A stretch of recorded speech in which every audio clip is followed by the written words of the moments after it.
Well, greetings and salutations, everybody. Welcome to my YouTube channel. My name is John Campea, and this is a companion video. Now, what is a companion video? Well, I'm awfully glad that you asked. See, every day on the John Campea Show, Monday through Friday, we take the second half of the show to take your live comments and questions. However, we don't always have time to get around to all the live comments and questions that get sent in, but if you sent them in, I want to make sure they get answered properly in a video. So that's what we do here on the weekends, is we gather up those unused questions and we get all caught up. Now, we actually had a lot of questions to get caught up on this weekend, so we're actually doing two companion videos. We did one yesterday, and now we're picking up to get through the last few remaining ones that we still have. So let's not waste any time and get to your topic, shall we? And we're going to get things started off here with Crone Dog, who writes, one of three.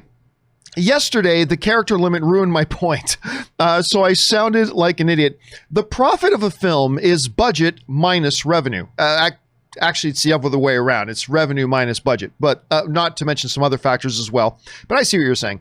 Solo's production problems caused 70% of the film to be refilmed, minimum, inflating the production budget to $275 million.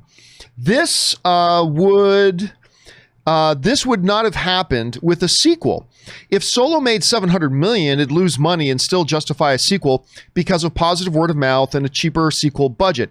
The bigger problem is that with the low audience turnout, about 1/3 of the other Disney era films, with $400 million, Solo 2 will never make financial sense for a full movie or TV series, and the best hope is that Disney Plus does something non-traditional in the $70 to $100 million range. Yeah, now listen, absolutely. We talk a lot about Solo being like the first Star Wars movie. If it didn't lose Disney money, and it did lose them money, but if for whatever argument's sake that it didn't really make them any money. But yeah, it lost them money. Part of that problem was the fact that they had to spend a bunch more money on reshooting a bunch of stuff because, of course, infamously, Lord and Miller got removed from the project when they were about 90% done filming the movie. They brought in Ron Howard to retool the film. And listen, the results were pretty good.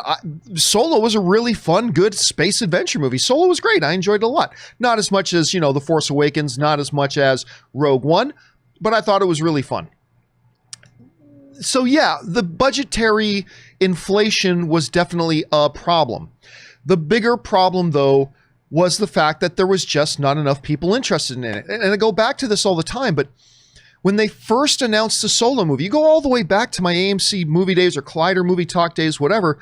When they first came out, I said, this is not really going to work all that well.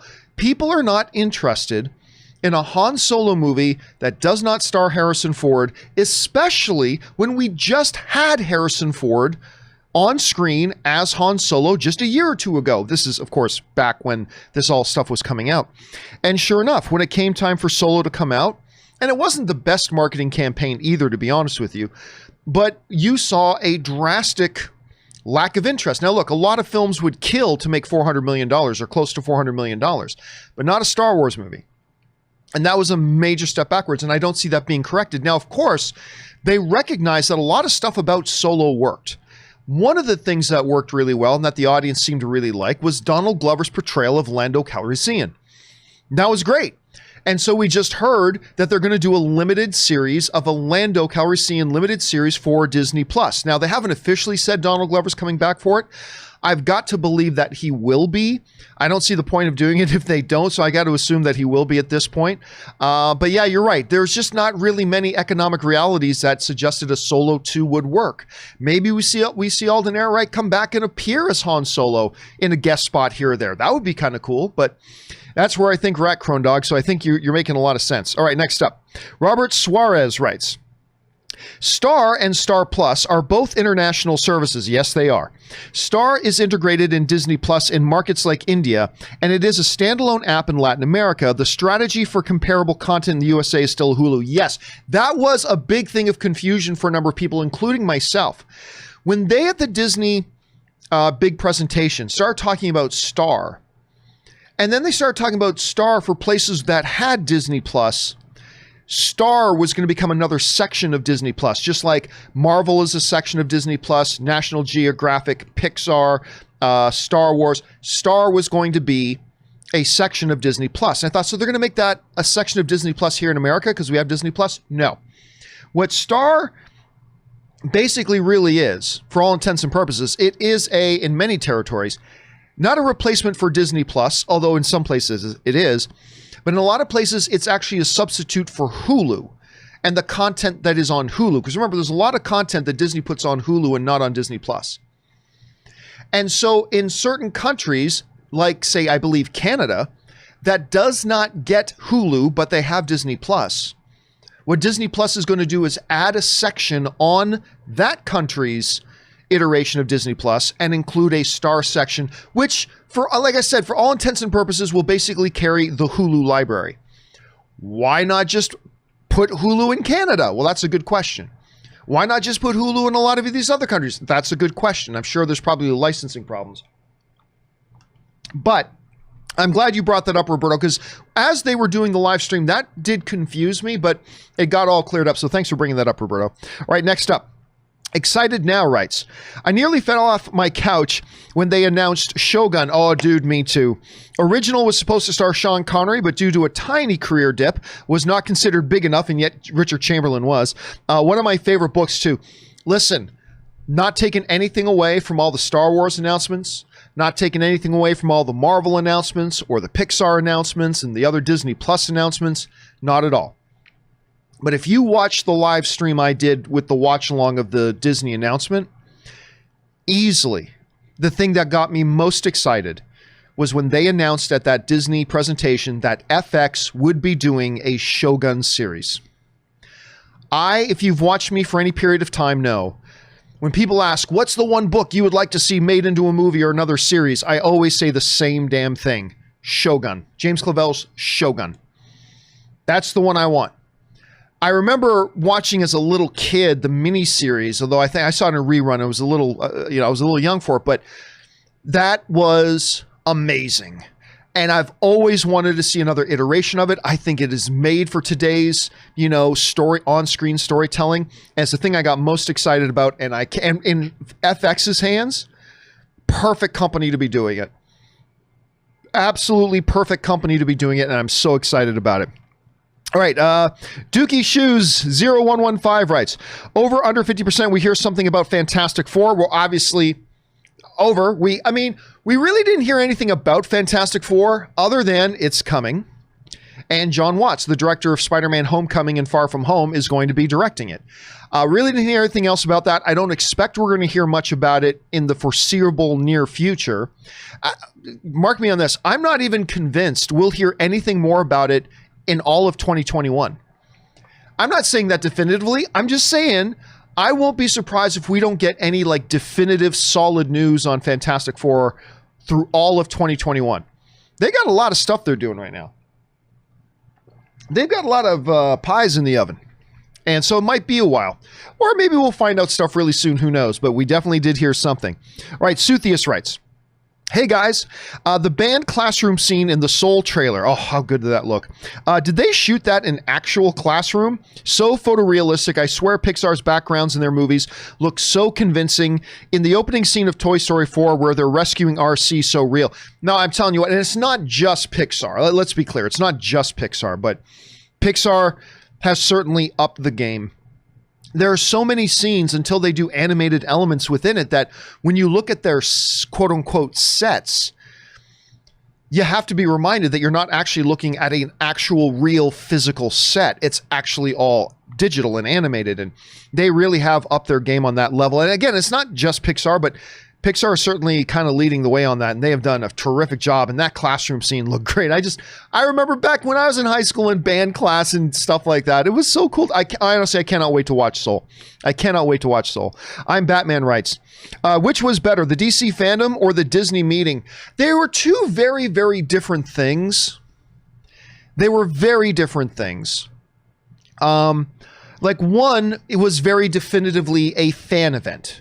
Right? That's what DC Fandome was. It was a definitive fan event. The Disney announcement, which was done in just 4 hours, was a investors event. Now, they allowed everybody else to see it, so it's kind of a fan event, but really it was geared towards investors. So I look, they each had their strengths. They each had their weaknesses. we got a lot more announcements at the DC event. Or sorry, I should say at the Disney event. The Disney event gave a lot more flat-out announcements. Fandome was about getting everybody kind of psyched up, giving them their first looks at some things that they already knew was coming, and they did it very well. I thought DC Fandom was a great event. So I don't know. They were both very good in their own ways, being done for different purposes. If I could only pick one, it would probably be the Disney announcement event because, again, it was just all the stuff that came out of it.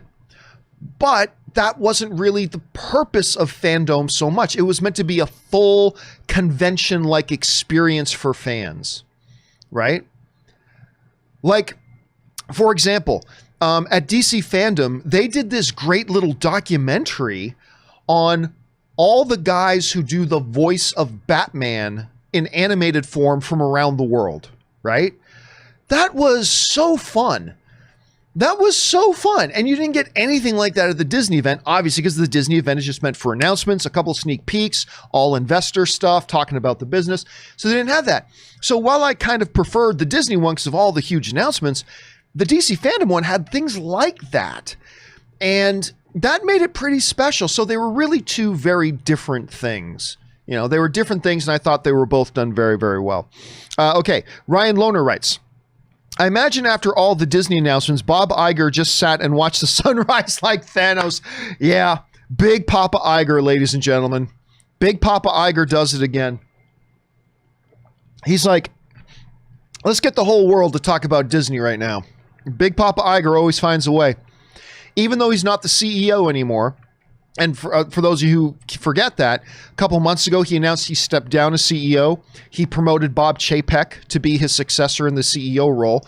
But Big Papa Iger is still the boss. He is still the chairman of the board of Disney. He is still Bob Chapek's boss.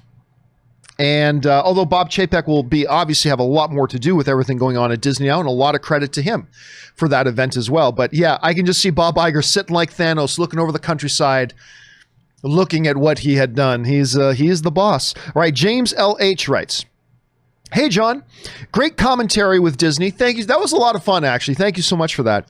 Excited for Aliens, Star Wars, and Marvel. I also want to mention something else.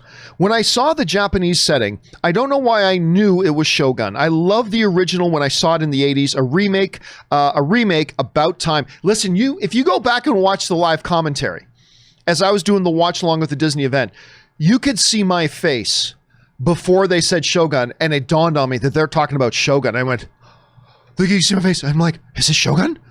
And then like 2 seconds later, Shogun. And I'm like, ah! And I like freaked out like a 7-year-old girl. I mean, it was, again, amidst all the great Star Wars stuff, Marvel stuff, Aliens, Pixar, that's the one that got me most excited. I cannot wait for that. And the Aliens one, I mean, Noah Hawley doing, the guy who did Legion, now doing this, that's pretty great. And he's got Ridley Scott working as an executive producer on it. I mean, that's great too, but that Shogun thing, James, that was the one that got me most excited. All right, Miguel writes, so much nerdgasm during the Disney presentation. Do you think that Marvel picking Watts to do Fantastic Four is a sign of their confidence in his work with Spider-Man 3? Tim Roth coming back as Abomination. Yeah, no kidding. I was very excited to hear about it. I've always said Abomination will be back. I've always said for years, I have said, listen, they specifically did not kill him in that Hulk movie, and they have referenced Abomination a couple of times in the MCU over the years. And I've always said, you watch, they will bring Abomination back one way, shape, or form. Tim Roth is coming back as Abomination, which is great. Do you think he will be human or mixed? Thanks a lot, John. Watch you every day. Well, thank you so much. About the John Watts thing, no, they didn't need, I don't see, they're just shooting fantastic, or they're just shooting Spider-Man 3 now.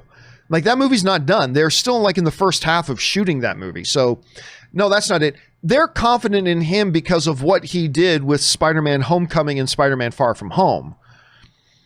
Them going ahead and preemptively giving him Fantastic Four, that's their vote of confidence for what he did in Homecoming and Far From Home. And I'm sure they have every confidence in the world with him doing Spider-Man 3 as well. But I think it's more of a commentary on that. And yes, Tim Roth coming back as Abomination, Miguel. Very excited about that, man. Very excited. All right, our friend El Postino the Postman from Canada writes, "Hey, John, and maybe Rob, who's obviously not here today. Over under 40% that an episode of Andor, that's the Cassian Andor show, will feature Cassian enlisting Admiral Ozzel as a rebel spy." I'll go way under. Ozzel was, I don't think, I mean, unless they did something in some kind of weird novel thing that I'm not aware of, in the movies it's pretty clear. Ozzel's an Imperial. He just made a bad call. He was pompous, he was arrogant, and he made a bad call in the attack on Hoth. And that got him killed. But I don't think he was a rebel. I do not believe he was a rebel spy. So I'm going to go under 40% on that. I'm going to go on, again, unless I'm missing something in one of the expanded universe novels that I'm missing. I don't think he was, so I'm going to go under 40%. Doesn't mean we can't come across him, though.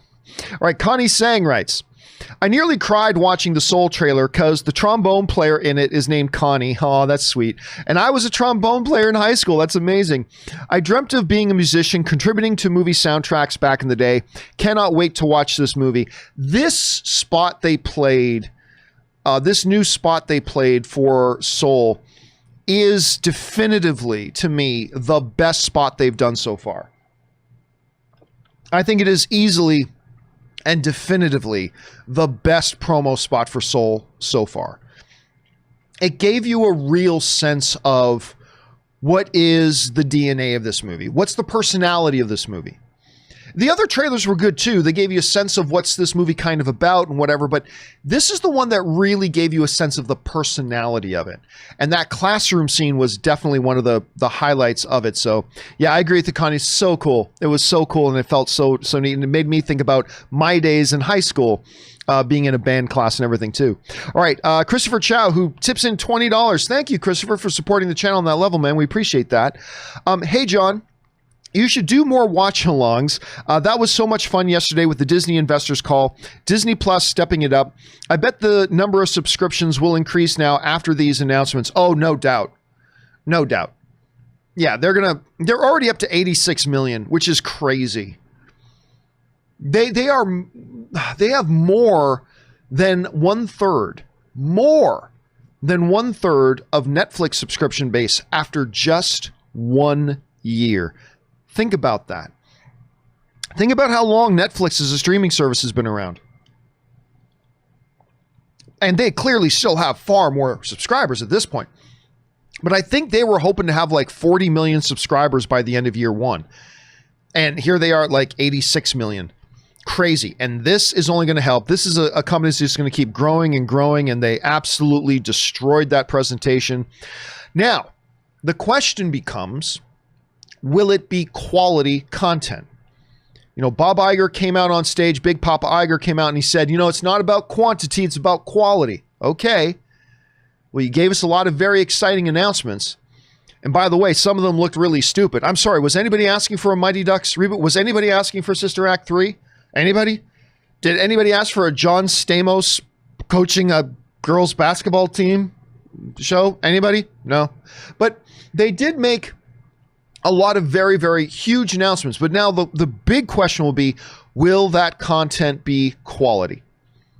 Will it be Mandalorian? Or will it be Noel? Remember that little Christmas movie they did with Anna Kendrick, where Anna Kendrick was Santa's daughter? That was crap. And I love Anna Kendrick. Love Anna Kendrick. That movie was complete and utter crap. So that's great. They had a great event, made great announcements. But where it's going to matter is when this content starts rolling out, will it be Mandalorian quality or will it be Noel quality? Will it be a triumph or will it be wah, wah? Like that's going to be the real thing. But yes, just on the strength of the announcement alone, Christopher, you're right. You're going to see, they're going to hit 100 million subscribers before the end of February. I mean, that's just, I don't know that for sure, but my guess is by the end of February, they're going to hit 100 million subscribers. Thanks for writing that in, Christopher, and thanks again for supporting the channel. Jesse writes, a lot of Disney talk today, but The Last of Us Part 2 swept the Game Awards. It absolutely did, and we did talk about that on the show the other day.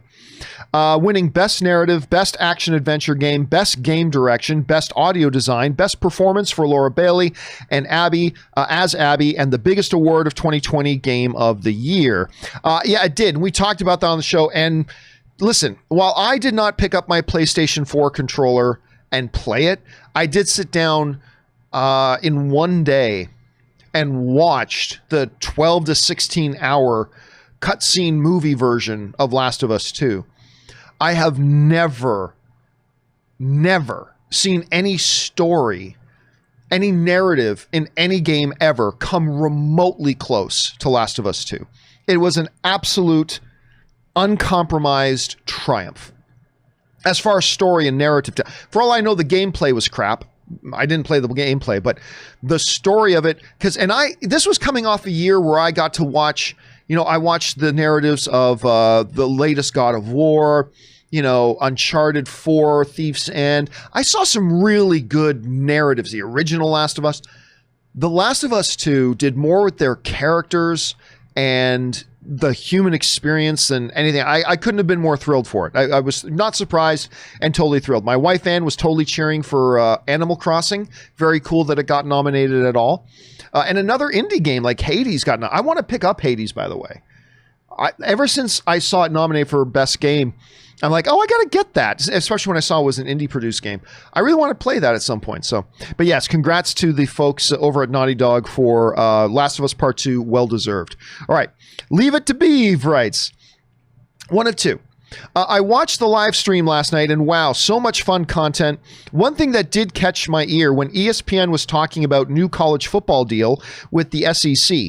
How you've never gotten into college football before. I live in East Tennessee, so growing up, there weren't any pro football teams around. I grew up loving to watch the Tennessee Vols. I think it's the Volunteers, right? So many traditions, tailgating by the river, the orange and white, the power tee, and the big scene of all. Neyland Stadium holds over 102,000 people, which seriously, the size of college football stadiums is unbelievable. Holding 102,000 people on game days. If you have a bucket list, add a college football game in Tennessee to it. If you're not too familiar with Tennessee, that's where Peyton Manning went to school. Oh, I knew that. I knew Peyton went there. Anywho, great show, and go Big Orange. Yeah, listen, one of the things, I'm a big sports guy. And, I've said before, if I wasn't doing movie content stuff, I would be doing sports content stuff. I would be probably working a daytime show in a local ESPN radio station somewhere. That's probably what I would be doing because I love sports so much. I follow sports incessantly. I watch a couple hours of Sports Center every day. But the one thing I've never really gotten into is college football. Now, don't get me wrong. I keep my eye on it. I'm interested in the storylines. Love seeing the Nick Saban, roll tide with Bama and what they're able to do year in, year out is pretty crazy. And whenever it comes down to the playoffs, I always watch the playoffs for sure. But I don't really follow it. But it is insane how popular college football is in this country where I live right now. Because, in my country, nobody really cares all that much about college football. We love our CFL and we love watching NFL in Canada as well, but we don't really care much about college football. But here it is. For our international friends watching, you have no idea the amount of just absolute fanaticism a lot of towns have about college football. It is crazy how much people love it. And it's inspiring to see. I love seeing people be insane fans for something. I just love fandom. Whether it's a fan of being Star Wars or it's a fan of being a fan of Harry Potter or people being a fan of college football. I'm just a big fan of fandom, and it's really inspiring to see. Thanks for sending that in. Leave it to Beeve. All right, next up. Jesse C. writes, I don't want Warner Brothers to go down for the mistakes of AT&T. The old people in charge almost ruined DC because they wanted to catch up with Disney. Hamada is hired and is good. Hamada's done a great job, as a matter of fact. Walter Hamada's done a great job with the DC content. AT&T arrive and it's going to ruin Warner Brothers. Why? Trying to catch up with Disney? I feel it's best with everything going on and the bad will. I feel it's best with everything going on and the bad will. AT&T should rebrand HBO Max. Warner Brothers Plus is the obvious choice, but I think the best choice Consumers will know automatically what it is and will eliminate the confusion with HBO, HBO Go, HBO Max. So, I've talked about that a lot myself, Jesse. Jesse goes on and writes, I feel like at this point, AT&T should take back their plan for 2021, talk to the creatives on the 17 movies and apologize, but also talk with them and see which ones can still go to HBO Max, like a Tom and Jerry, for example, and still be HBO Max. All right, thanks for sending that in, Jesse. And you know, what's interesting is, we talked about this on the show the other day. Everybody's very quick, and I'll admit I kind of was too. Everybody's been very quick to blame AT&T. Rob got some inside information that this was actually Toby Emmerich who actually got, like, the head of Warner Brothers is actually the one. It was his idea to do all this, and he took it to AT&T, and they approved it. So that raises a lot of questions. Because obviously the entire industry hates Warner Brothers right now. Like, did you see on Saturday Night Live last night, Timothée Chalamet, who stars in their upcoming movie Dune, during the closing of the show, he was wearing a Legendary t-shirt or a Legendary sweater. For those of you who don't know, Legendary is the company. They were the same company behind movies like The Dark Knight and The Dark Knight Rises and stuff like that. They make a lot of movies. They partnered with Warner Brothers, and Legendary financed 75% of the Dune movie. And they financed like 75% of the Godzilla vs. Kong movie. And they hate Warner Brothers right now. They're actually thinking about taking Warner Brothers to court over this whole decision to move their movies to HBO Max. And Timothée Chalamet made a very loud statement by being on the closing of Saturday Night Live, having his Legendary sweatshirt on. That was saying a lot. Everybody's pissed at Warner Brothers right now. Getting back to the whole branding thing, I agree. I think at the end of the day, calling their new service HBO Max confused audiences. It didn't really communicate what this new service was. Everybody's confused, like, wait a minute, so now I got HBO, HBO Go, HBO Now, and HBO Max. Like, they totally should have renamed it with something with Warner Brothers in the title. Absolutely, they should have. Is it too late for that? Probably. The opportunity to that's probably too late. They just got to get things turned around. But we'll see how this all unfolds, Jesse. It's one of the most interesting things going on in the world of entertainment right now. So we'll see how it all kind of unfolds itself. All right. Sebastian Restrepo. I hope I'm saying that right, Sebastian, writes, Hi, John. I'm from Colombia, and I just want to express my happiness by seeing the announcement of the movie Encanto. That's the new Pixar one, I believe. I hope it reflects the beauties of my country and makes you fall in love with it just as I am. Thanks for the show. I am a daily viewer. Well, thank you so much, Sebastian, for watching this show. Listen, if they can do with this, and I'm not even sure about the pronunciation, Encanto or Ensanto, I'm going to go with Encanto for now. If they can do with Encanto what they did with, damn it, I'm freezing on the name. Hold on a second, let me bring this up. I'm freezing on the name of the movie, and I loved it. It was the one, Coco. If they can do what they did with Coco. Now, I joke about this all the time, but it's true. I'm as much an expert on Mexican culture as Taco Bell is an expert on Mexican cuisine, all right? I don't know much about Mexican culture. I don't. But I felt, as somebody who knows nothing about Mexican culture, I felt watching Coco like I was getting a crash course in fantastic, rich Mexican culture. And that's one of the things I loved about that movie. And maybe Encanto can be that same sort of thing for like the culture of Colombia or something like that. I hope it is. Because if it's anywhere near what Coco was, I think that'll be a treasure. So anyway, thanks for reaching out, man. And thank you for sharing that, dude. I appreciate that. All right, next up, GQ writes, have you seen the Nobody trailer? Saul Goodman went full John Wick. Yeah, Bob Odenkirk. The guy from Better Call Saul, of course, he was in Breaking Bad as Saul, the same character. He's starring in a new movie that looks very much like John Wick. Now, the reason it looks like John Wick is because it's written by the guy who wrote John Wick and is being directed by one of the directors of John Wick. So there's a reason it looks and feels like John Wick. The trailer was great. I got to say, I just enjoyed it more and more as it went on. We'll probably talk about it on the John Campea Show tomorrow. We'll probably get around to discussing it a bit tomorrow, because with all the things that went on, in the latter half of this past week, we just didn't have time to get around to that, but we will probably talk about it. But I did watch it and I really enjoyed it. I'm looking forward to seeing it. All right. Orange Hand writes, you spoke before about how lighting is such a key aspect when doing compositing. Absolutely. I've seen plenty of films and shows with outdoor scenes that I knew were fake because of the lighting. Do you know why natural light is so hard to fake? Listen, here's the real truth, Orange Hand. I think for every one time that you believe you were able to pick out fake stuff, and by the way, probably some of the times you thought it was fake, it probably wasn't. But for every time you think you picked out something that was fake with the lighting of the natural light, there are probably 20 other times you saw something that was fake and you didn't even realize it. That's how good they've gotten with that. But it is tricky really getting proper natural light. Like when you do a CGI scene inside of a house, there's something inherently easier about nailing the lighting of that as opposed to a shot outside.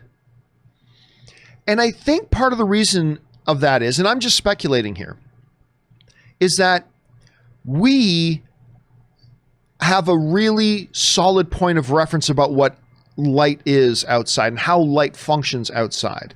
It's much like the uncanny valley with human beings, right?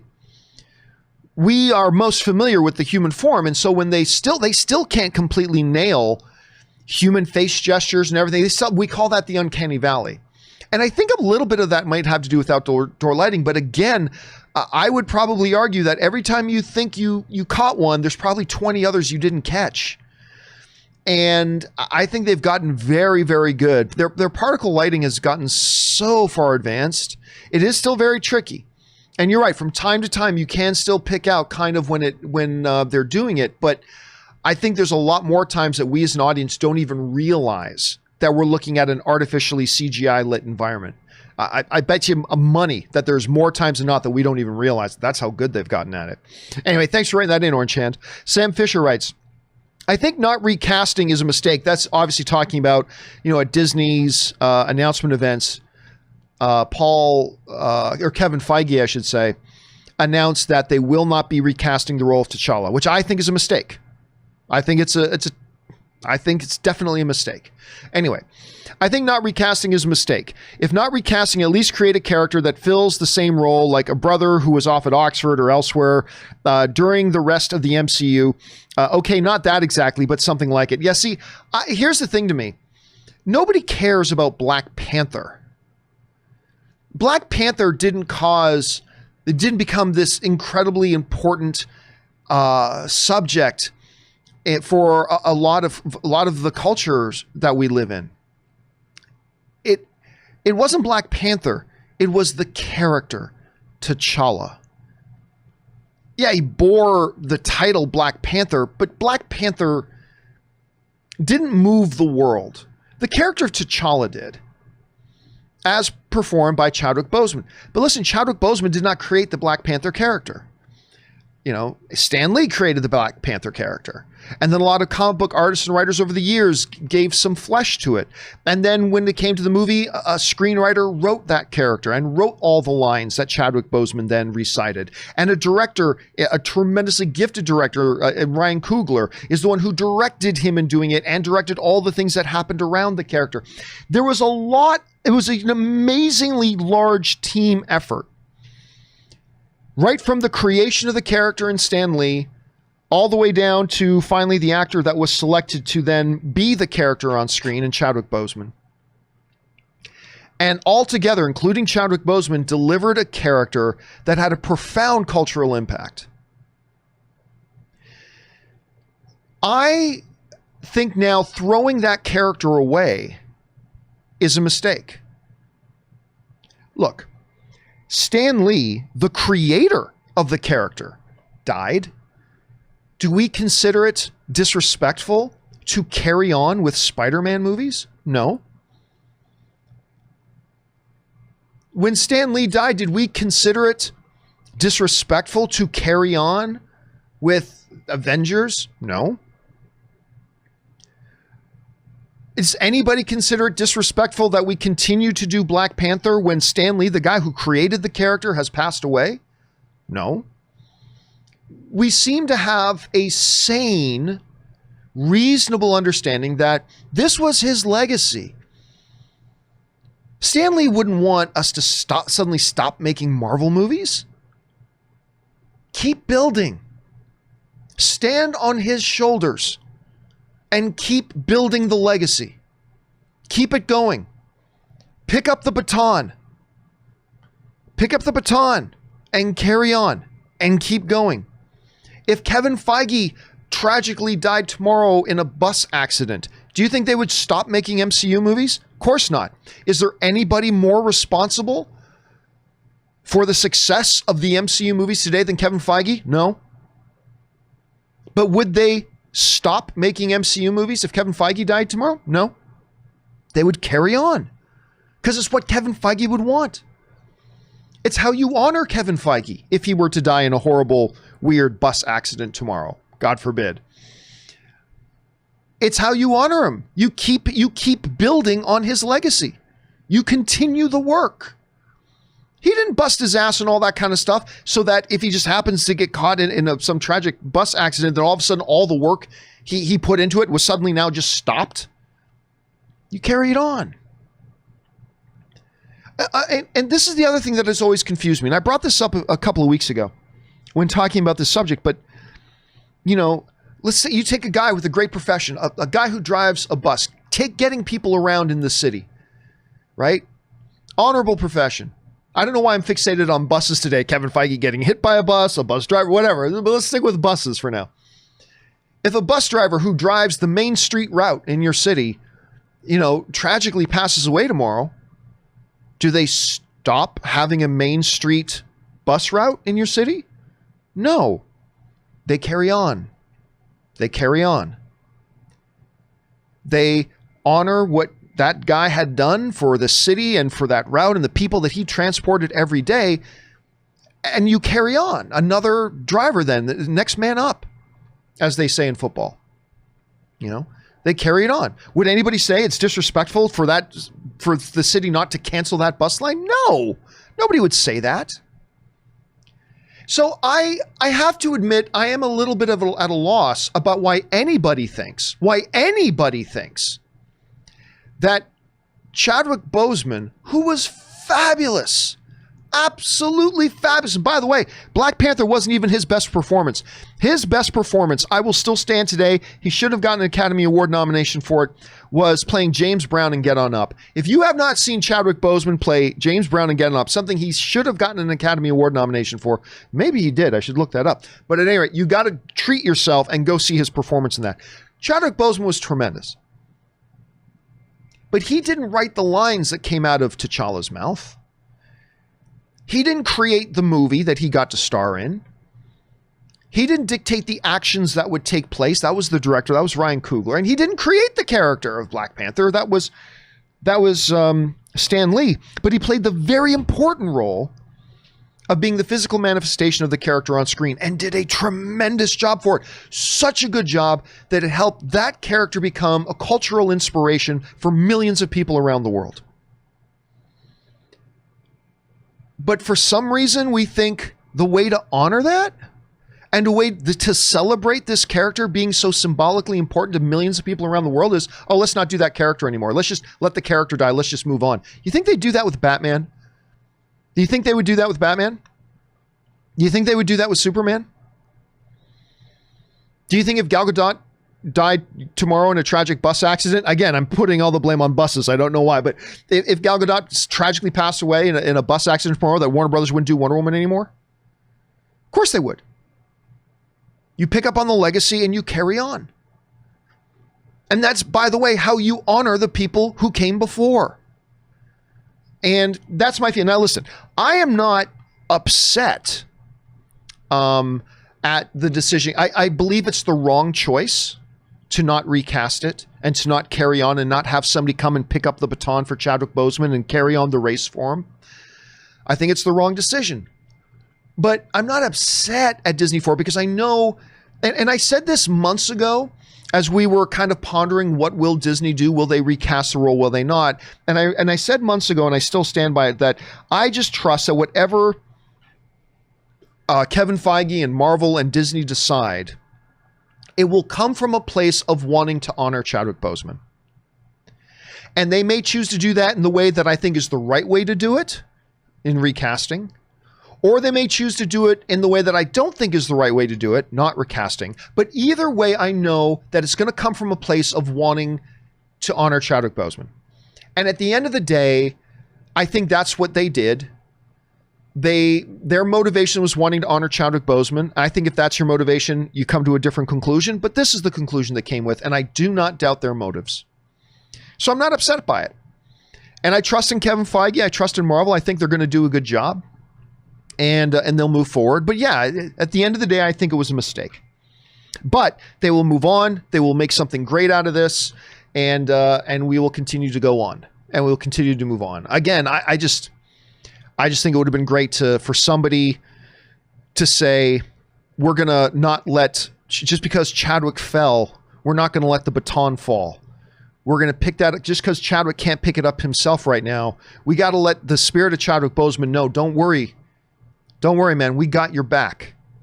We'll pick up the baton for you. If you can't carry it, we'll carry it for you. You rest easy knowing that we've picked it up for you and we will carry on for you. But they don't look at it that way. Maybe that's an overly romantic way. This is the same kind of way I felt about it with Carrie Fisher when she passed away. But everybody's got their own different opinion about it. As long as it comes from that good place, that good motivation, which I think Disney's was, then I can live with it. But anyway, that's just me. Sorry, I spent a lot of time on that, but it's a very big issue to me. I don't know why it's such a big issue to me, but it is. I just love what Chadwick Boseman did. I think it's a total shame to now let that character die.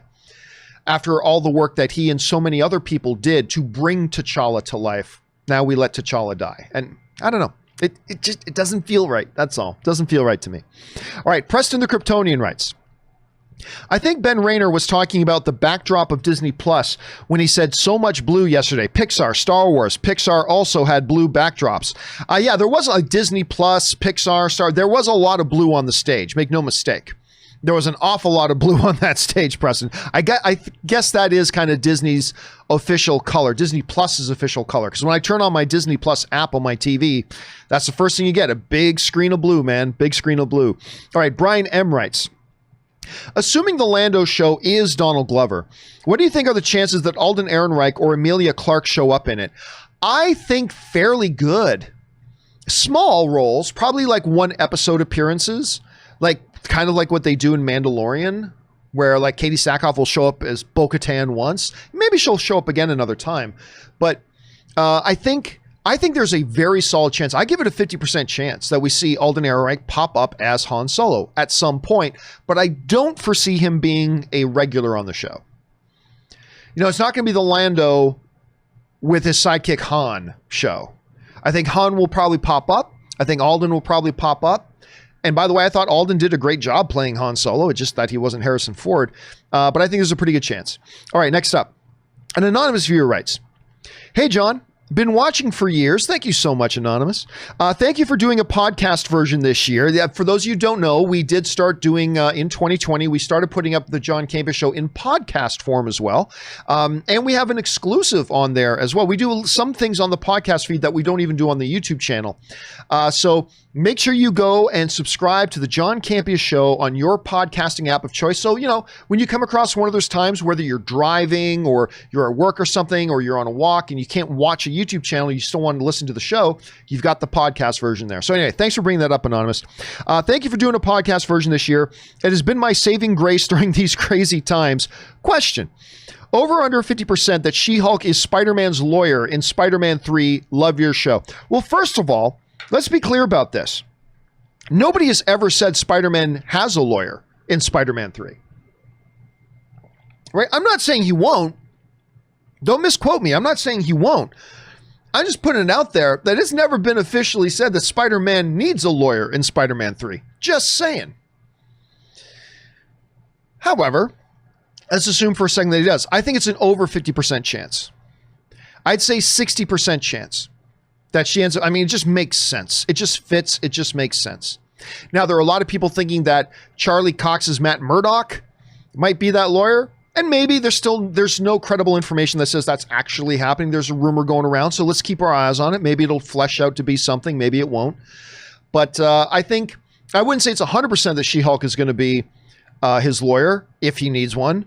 But I would give it 55 to 60% chance that it would be. So certainly chances for something else, but I would give it a pretty good shot there, Anonymous. All right, Ahmed Z writes, Hi, Ahmed. Disappointed that no Black Widow on Disney Plus. I'm thrilled.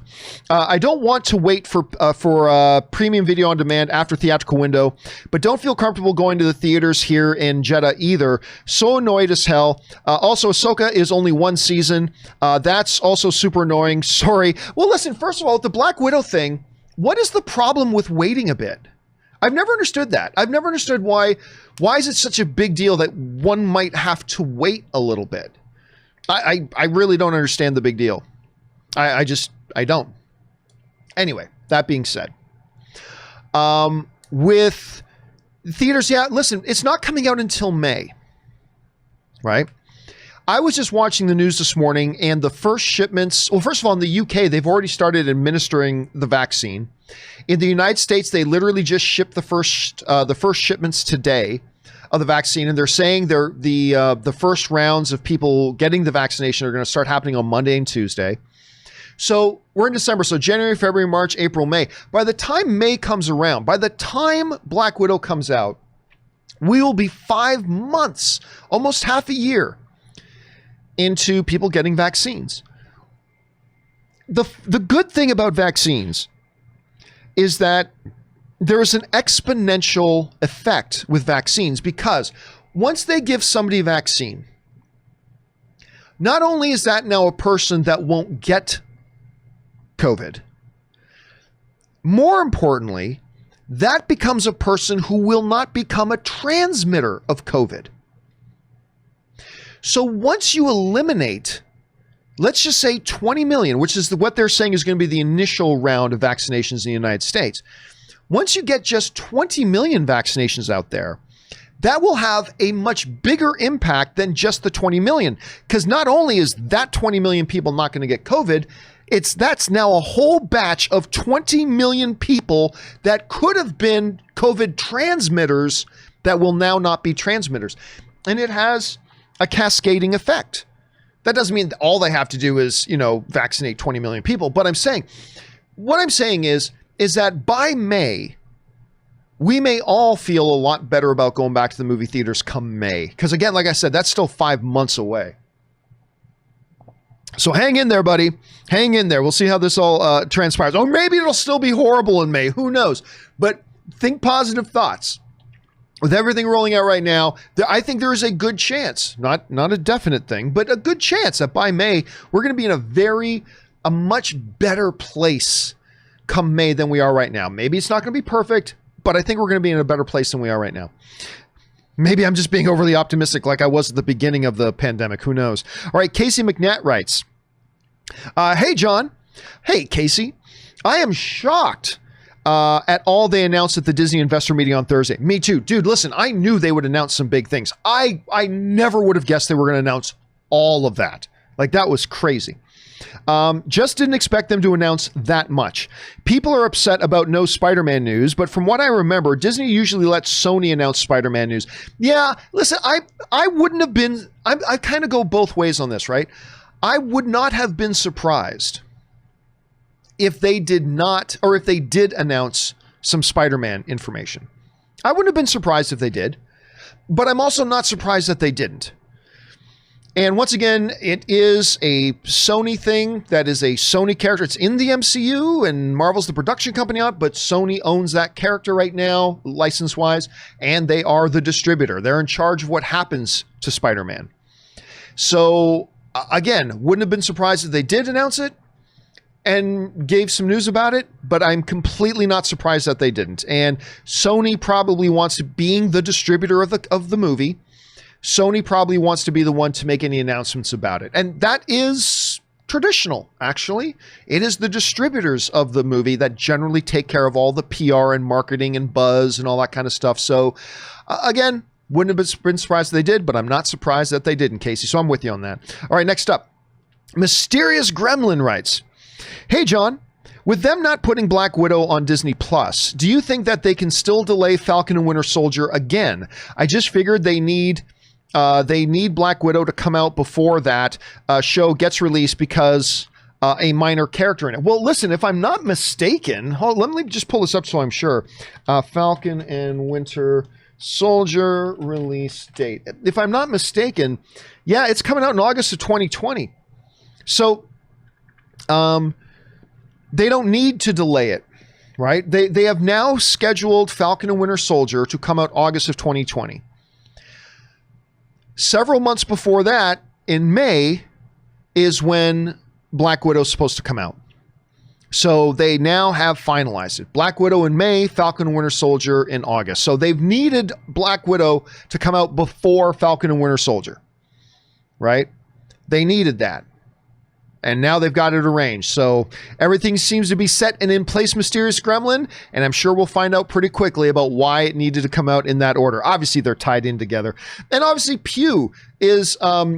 she's obviously, she plays Black Widow's sister in the movie. They've already said she's going to appear in Falcon and Winter Soldier. So obviously one had to come after the other. And it seems now they've got it locked in place. And hopefully, I don't think they're going to have to move it again. I think now everything is locked and in place. And I think everything's going to play out the way it should. But I still won't put it by Disney to pull Black Widow from the theatrical release and just put it straight onto Disney Plus. I don't think they will. I'm just saying I'll believe it when I see it. All right, next up. The Wakandan Forever writes, Iwaju, a comic book series set in fantasy African country with futuristic technology. Sounds strangely familiar to me for some odd reason. John, am I crazy? Wakanda Forever? No, listen, when I was doing the live stream, the live watch along of the Disney event, when they announced Iwaju and they showed the concept art, I said, doesn't that feel a little like Wakanda? A little bit? So maybe that was part of the inspiration. Maybe it wasn't. Maybe it's going to be like, maybe once we actually see it fleshed out, it'll be totally different, which I wouldn't be surprised if it is. But yeah, I admit when I first saw it, I thought that feels a little bit like Wakanda, but that's perfectly fine. Whatever. We just talked about the Bob Odenkirk movie. That's completely feels like John Wick. So why not?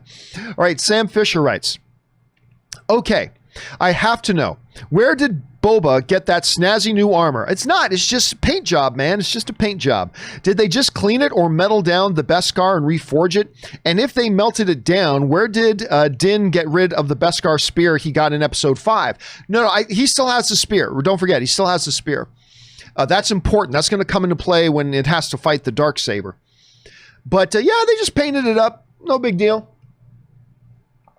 When Ann and I were doing our live all spoiler discussion of Mandalorian the other day, I did ask the question, so like what, does Boba just kind of carry around extra paint, just in case I need to paint up the old Beskar armor? I mean, I don't know, but whatever. It looked good to me. I thought it looked good.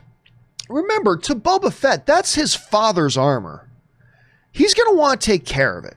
He's going to want it to look right. So I have no problem with that.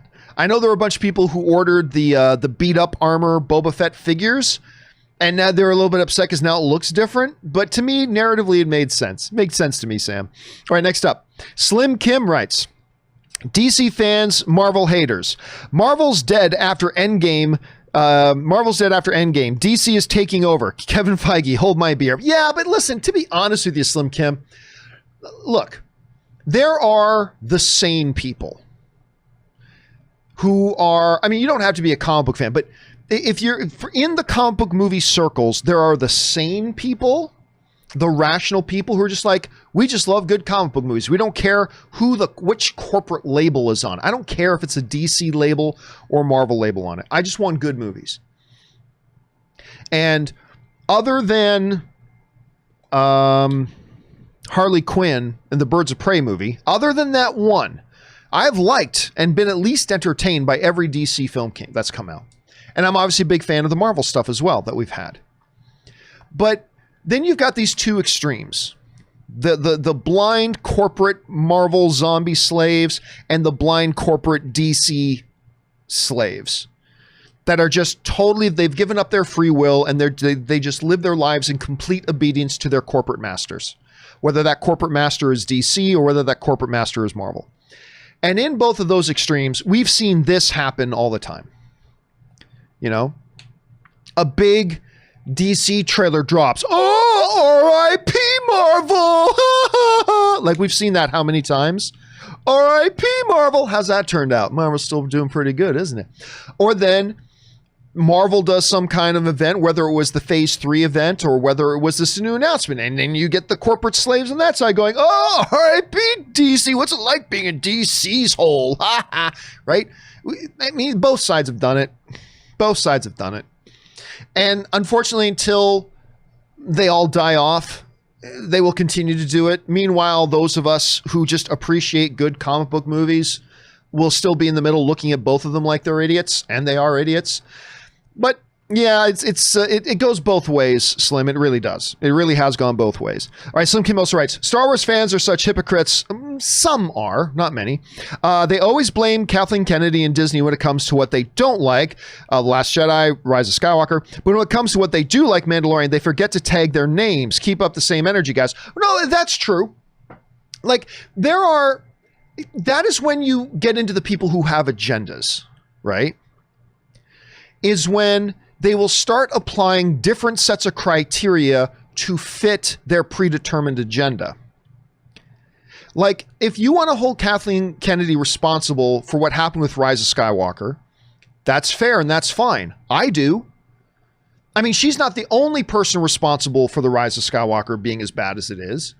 But at the end of the day, she's the person in charge of Lucasfilm.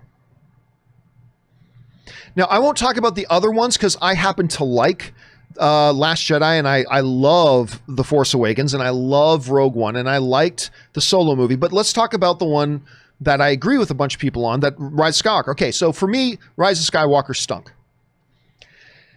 And it is fair to hold Kathleen Kennedy responsible for that because at the end of the day, she is in charge. It's on her watch. It was because they laid out a new trilogy of films and she didn't think that it was important to plan out and map out exactly how this new trilogy is going to go before they started shooting it and say, we'll just play it film to film. We'll just go by ear. And if you saw my 20-minute editorial that I put up on Rise of Skywalker and what went wrong with it, it all comes down to they had no plan. And that was the root problem of everything that went wrong with the Rise of Skywalker, was the fact that from the beginning, they did not have a plan. And at the end of the day, that is Kathleen Kennedy's responsibility. When things don't work out on the initial shoot for Solo, I've had people say to me, well, then, that was Lord Miller's fault. And yes, Lord and Miller do carry a degree of responsibility for that. They agreed to make one kind of movie and then they turned around and started to make something else. I get that. I do. But at the end of the day, Kathleen Kennedy should have properly worked with them, vetted them, and understood exactly what they would have done. And ultimately, she's the one who hired them. And so when things go south, I'm not saying there's not responsibility to spread around. But when things go south, you are the person in the chair. You're the person in charge. You're the boss. You're the one who hired them in the first place. When things went south with Josh Trank's Boba Fett movie, you can blame Josh Trank for this, that, and the other. It doesn't matter. You are the person in the chair. When you had, what was it, J.A. Bayona, who was going to do the third Star Wars movie, and then it falls apart, creative differences. That's your responsibility. You should have figured that out before you hired them. And when things go wrong with The Rise of Skywalker, yes, there's other people to blame as well, but at the end of the day, you are the person in charge. The problem becomes that people who don't like Kathy Kennedy are all enthusiastic to agree with that. Yeah, she's the one in charge and things go wrong, it's her fault. They're all excited to embrace that because it's the truth. But they want to forget that when things go well.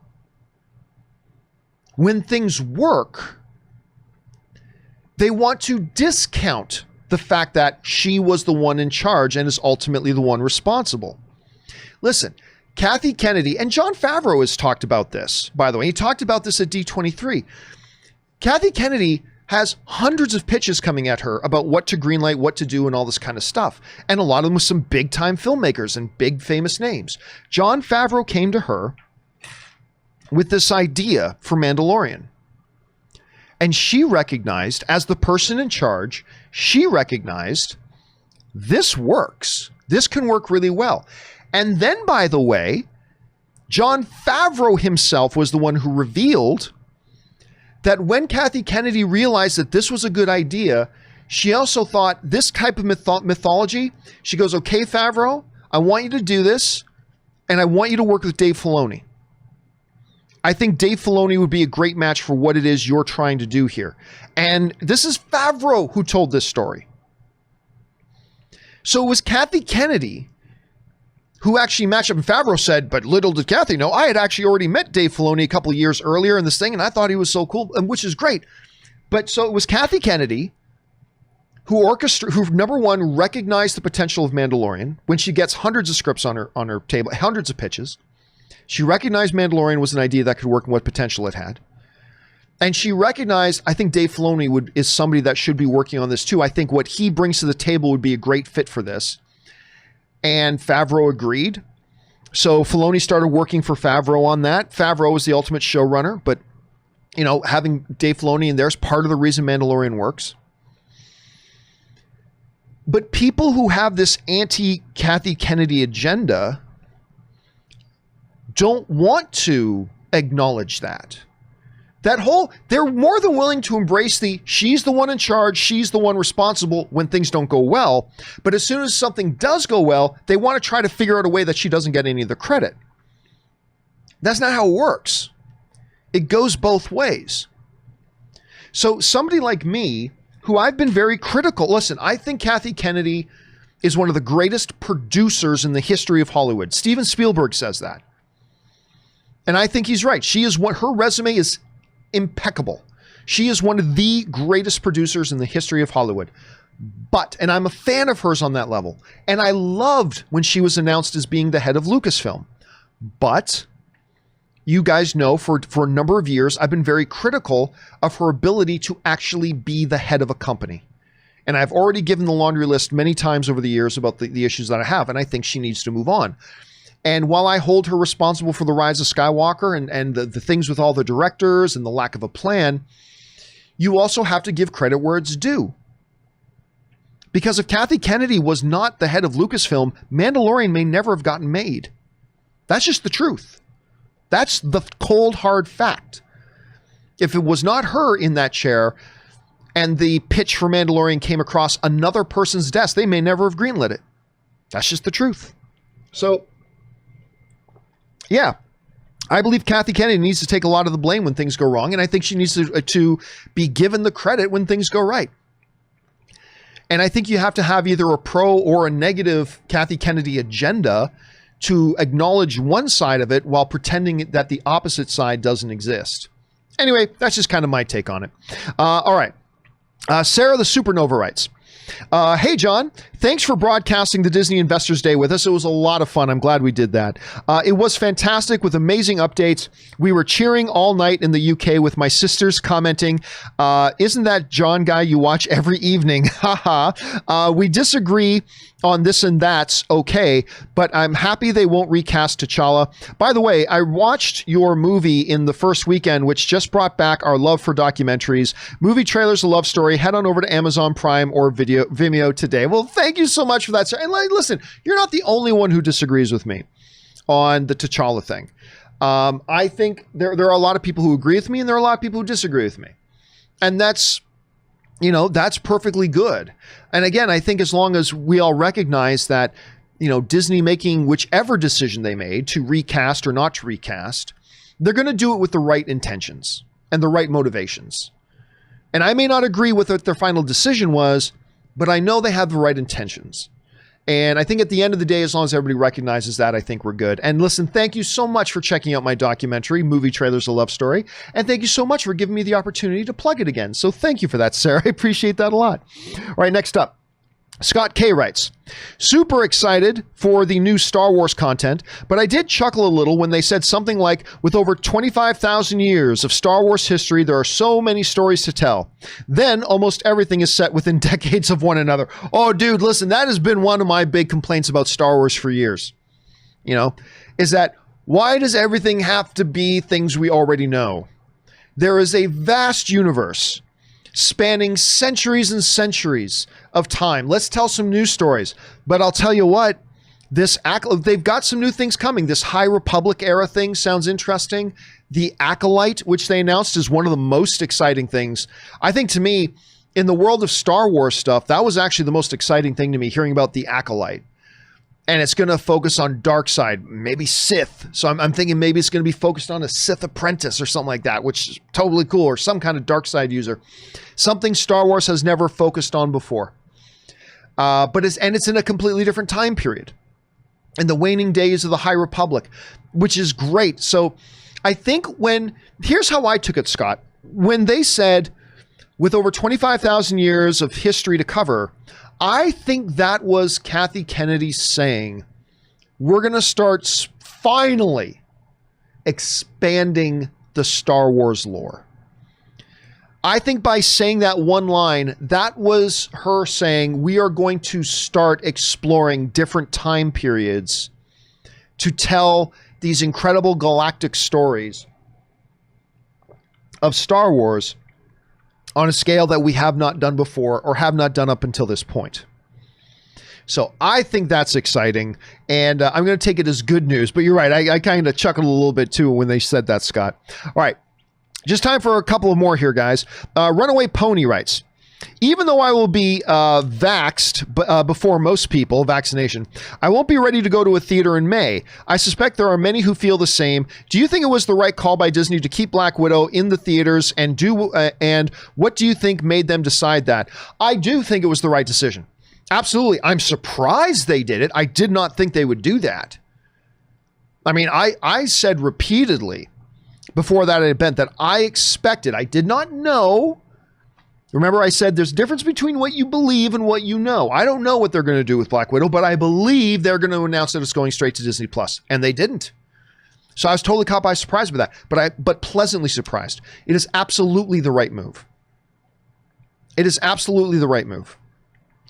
And I think what made them decide that is what I have been saying all along.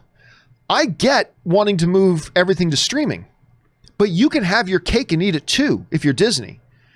You can put some of these big movies out in theaters, make billions of dollars on them in theaters, and then put them on Disney Plus and reap all the benefits from them on Disney Plus. It doesn't have to be either or. It can be, in fact, both and. It's not either or, it's both and. So I'm hoping that's the case. And May, I think, is enough time. And listen, if you're vaccinated, I don't understand why you wouldn't go to the theater. I mean, you're not in danger of getting it, and you're not in danger of spreading it. So I don't know why you would be uneasy about that. But at any rate, I think May, the world is going to look different. I don't think we'll be all the way there yet, but I think the world is going to look different, and we'll be well on our way to getting things back to normal. But then again, as I acknowledge, maybe I'm just being overly optimistic like I was at the beginning of the pandemic when I thought, yeah, by July, everything will be fine. And everything just keeps getting worse. But we'll see. We'll see. But that's what I think was behind it. That's what I think they know they can put Black Widow in theaters, make $500 million in profit, pure profit, make $500 million in pure profit, and then put it on Disney Plus and still reap all the benefits of it being on Disney Plus. That's what I think their motivation is, and I think it's the right move. Whether or not it actually is the right move, we'll find out soon enough, but I think it is the right move. All right, Nicholas writes, I'm fighting off a sneeze. I might sneeze at any time, but I'm battling, and I'm battling back the sneeze right now. Nicholas writes, hello from Romania. Hello, Nicholas from Romania. So, on the Walt Disney website, the Disney Plus will expand into South Korea, Hong Kong, Japan, and Eastern Europe later in 2021. Great. Yeah, we've been talking on the show recently about when is Disney Plus going to start expanding? Well, during this announcement, event, they did announce that they are continuing their rollout across the world. More markets and more territories are coming, and it won't be too awful long before whatever country you live in, if you don't have it already, and lots of countries do have it already, but you'll be getting it too soon. So that was one of the best things, even though we've been talking about the flashy stuff, right? Star Wars and Marvel and Shogun and Aliens, and yeah, we've been talking about that, but maybe that was one of the more important things, was announcing their future rolling out of Disney Plus and how the rollout.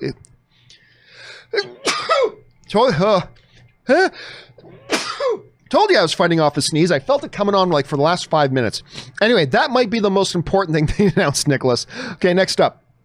The Great Bondi writes, excited to see Hayden back. I think a lot of the people are excited to see Hayden Christensen back. Good Canadian kid, by the way. But I don't expect him a lot as Vader. More than flashbacks, I expect a tormented Obi-Wan reviving on nightmares over and over, all the final moments with his apprentice and trying to make peace with that. He failed as a master. It's going to be interesting to see how big or small of a role Anakin, aka Vader, is actually going to play in this series. Look, there is a part of it that still bothers me a little bit, which is Vader being involved in the Obi-Wan series clearly violates the implied message of canon from the original Star Wars movie. The clear implication, now, if you want to play semantics, you can dance around it, but when you go back and watch the original Star Wars movie, the clearly implied message is the last time Vader and Obi-Wan saw each other was their battle at Mustafar. That was the clearly implied message. And when they did the prequels, they enforced that implication, that this was the last time they saw each other. And so when we get to Star Wars A New Hope, and they like, Obi-Wan Kenobi, the presence I haven't felt since, and surely he's dead by now, the Force is strong with blah, blah, blah. The clearly implied message was, when they battled at Mustafar, that was the last time they saw each other. And again, you can play semantics. Well, technically, he didn't actually say that was the last. Yeah, you can play semantics if you want. But clearly, the implied message was one thing. And them having Anakin in this Obi-Wan series breaks that canon. And that's okay. You know, for a long time, I've been a very, very hard stickler about honoring canon. Not in everything, but in Star Wars, canon should be honored. But for the last number of years, Lucasfilm has been breaking canon left, right, and center. Like, I remember when Lucasfilm took over Star Wars, and they made this big, bold claim. Now everything is going to be canon. Whether it's a novel or a comic book or whatever, everything that happens in a Star Wars story from here on out is canon. And I remember saying years ago when they first announced that, I remember saying, I'll believe that when I see it. And sure enough, now we get cracks in it, and they've broken canon several times. And what was it? I think it might have been Pablo Hidalgo, who's great, but I think it was Pablo Hidalgo who once talked about like the differences in the books and the movies. Like, well, the books are canon when they line up with the movies. They're not canon when they don't line up with the movies. It's like, that's not what canon is. Either canon is canon. A girl is not sort of pregnant. No, the girl's pregnant or she's not, you know, and they've kind of given up on canon. So look, at the end of the day, the announcement of the good Canadian kid, Hayden Christensen, coming back as Anakin made a lot of fans happy. And so what's more important? That they ardently stick to canon, you know, with a religious zealousness, that they stick to canon, which is what I kind of would like them to do. But what's more important? That or millions and millions of fans around the world being made really happy? I'd like to think you could do both, but in a situation like this, even I, who am a real stickler for canon, go, look, they made this announcement and it made millions of people really happy. And at the end of the day, isn't that what it's about? And that sends a little bit of a chill up my spine because I am such a canon stickler. But it's true. At the end of the day, making fans happy is really what this whole thing is about.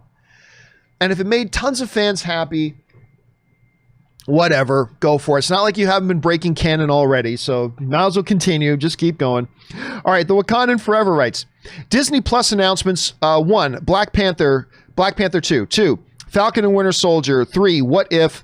4, Lightyear. Lightyear was a great announcement, by the way. The Buzz Lightyear spinoff of Toy Story. 5, Obi-Wan. 6, Miss Marvel.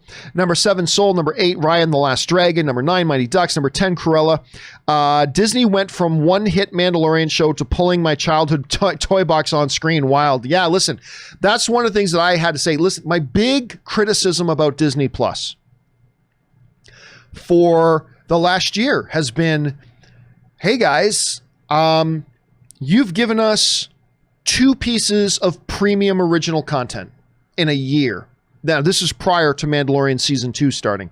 You gave us 1 season of Mandalorian, and then you dropped Hamilton.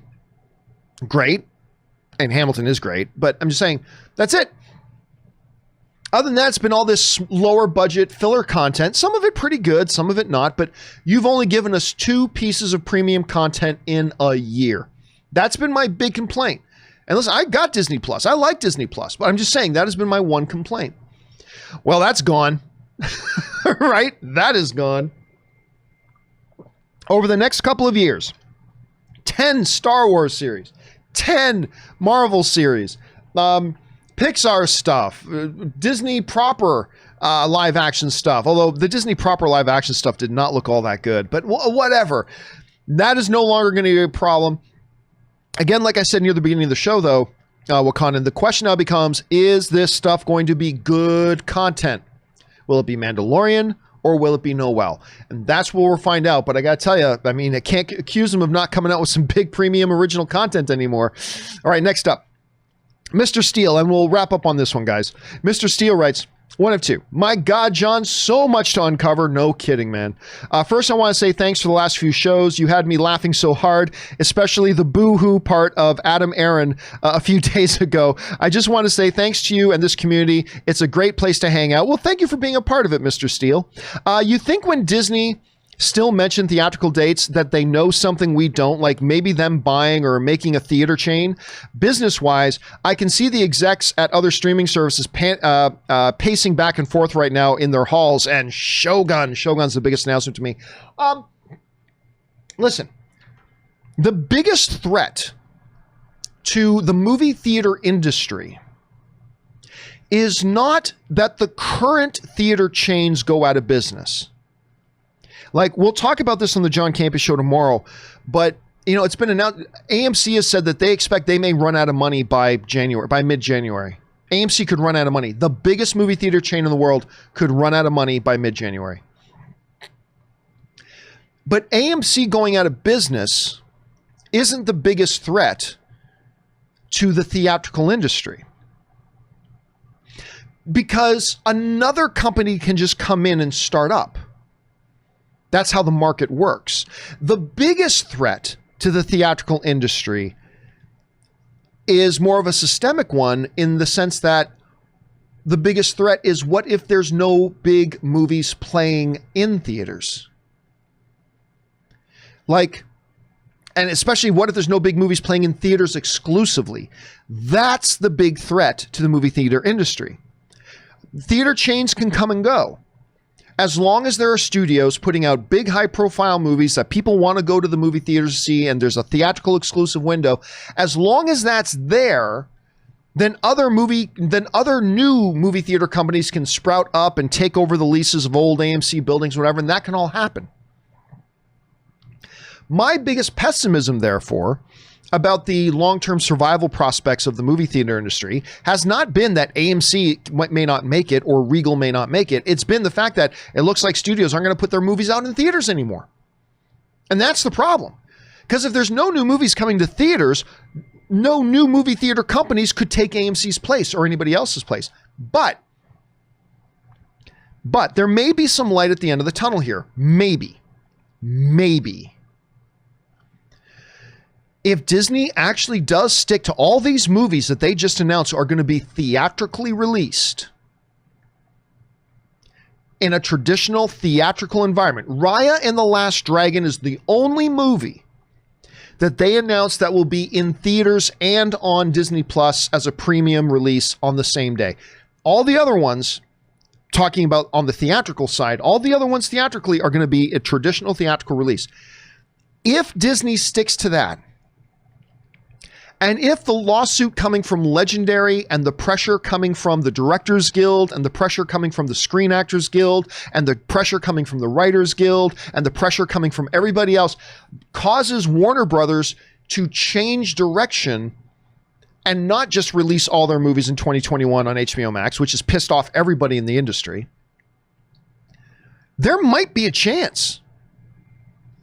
I'm not saying it will, but I mean, there might be a chance. So I'm going to keep my fingers crossed, Mr. Steele. I'm going to keep my fingers crossed. Maybe Disney just saved the movie theater industry. It's way too early to actually proclaim that that's the case, but maybe there's a chance. Don't know. We'll have to wait and see. Okay, guys.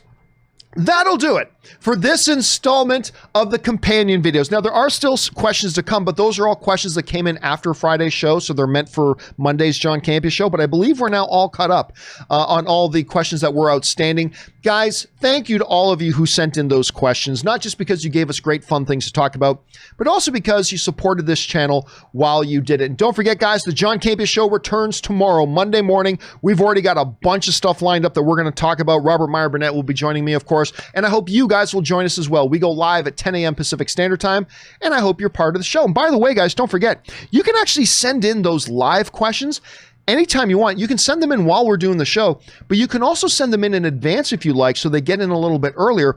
Simply go to the tip link that's near the top of the description of this video, and you just click on it there, or you can enter it in manually at streamelements.com/movieblogtv/tip. You'll be getting your comment or question on the show if it's reasonable. And of course, you'll be supporting the show at the same time. And all of us involved with the John Campea Show, thank you guys very, very much for that. All right, guys, that will do it for me. Thanks a lot for being here. My name is John Campea, and until next time, my friends, bye-bye.